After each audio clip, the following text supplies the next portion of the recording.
हिंदू राष्ट्र नेपाल की। नेपाल से ज्यादा सनाथ कौन हो सकता? अनाथ वो है जिसका कोई नाथ ना हो। और मेरे पागलों, और नेपाल में पशुपतिनाथ है। कौन कहता है कि नेपाल अनाथ है?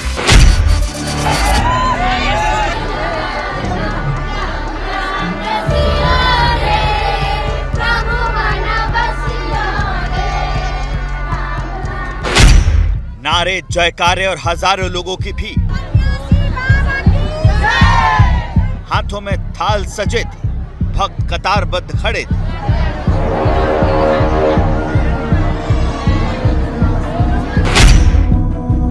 भारत हिंदू राष्ट्र था, है और फिर से घोषित होकर रहेगा।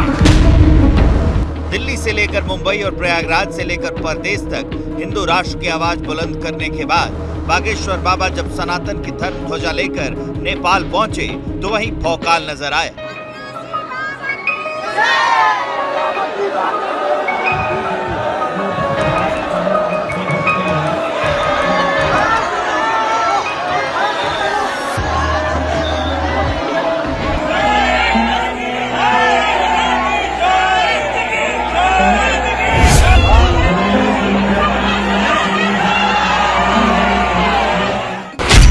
बाबा बागेश्वर चले नेपाल, वही जुनून, वही भौकाल।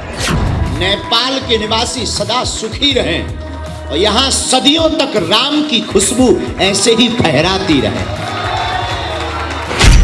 नेपाल में बाबा बागेश्वर हिंदू राष्ट्र पर हुंकार प्रखर। भारत हिंदू राष्ट्र की, हिंदू राष्ट्र नेपाल की।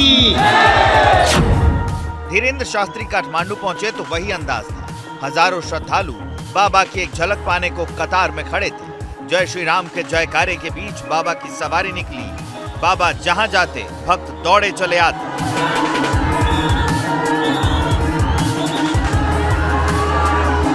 बाबा ने भी निराश नहीं किया। खुली जीप में सवार होकर भक्तों को दर्शन दिए, फिर पशुपतिनाथ के दर्शन करने पहुंचे।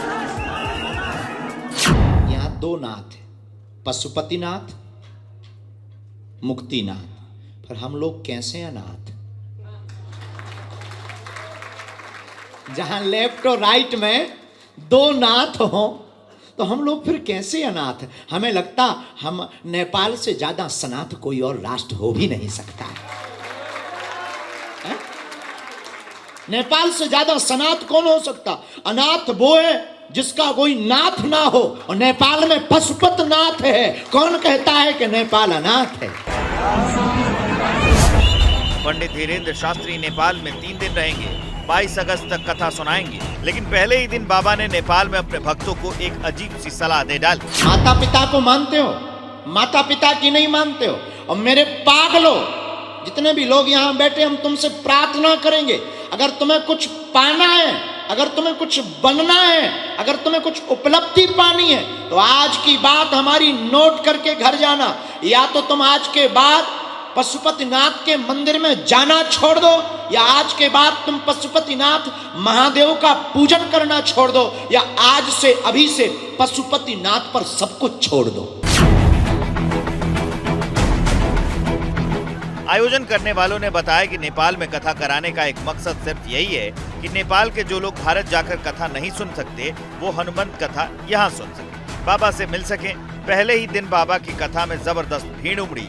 बाबा नेपाल में थे, जिक्र जनकपुर का भी ले आए। गौतम ऋषि की पत्नी अहिल्या पत्थर बनी। उससे पूछा, आप कहाँ रहोगे? अयोध्या में? नहीं। अहिल्या बोली, हम अयोध्या में नहीं रही। फिर कहाँ रहोगी? अहिल्या बोली, हम जनकपुर की गली में रहेंगे। उससे पूछा, क्यों?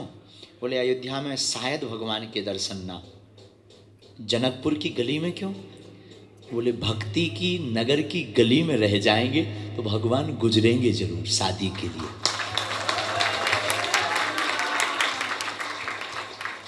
वो चाहे जितने बड़े हो जाएं, कभी ना कभी तो भक्ति से मिलने आएंगे ना।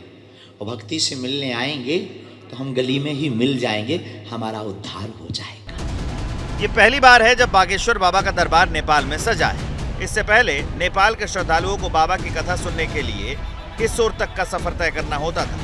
बिहार में धीरेन्द्र शास्त्री के कार्यक्रम के दौरान बड़ी संख्या में नेपाल से भी श्रद्धालु पहुंचे थे।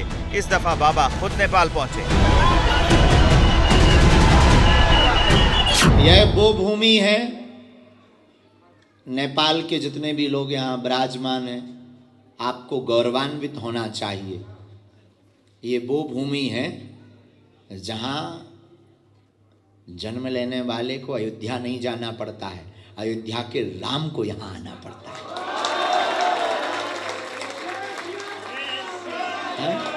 ये वो भक्ति की भूमि है, माँ जानकी की नगरी है। और नेपाल हमारे भारत का एक अभिन्न अंग, हमारे भारत का मित्र देश, एक हमारे भारत के साथ साथ कंधे से कंधा मिलाकर पूरी दुनिया में सनातन का झंडा फहराने वाला राष्ट्र है।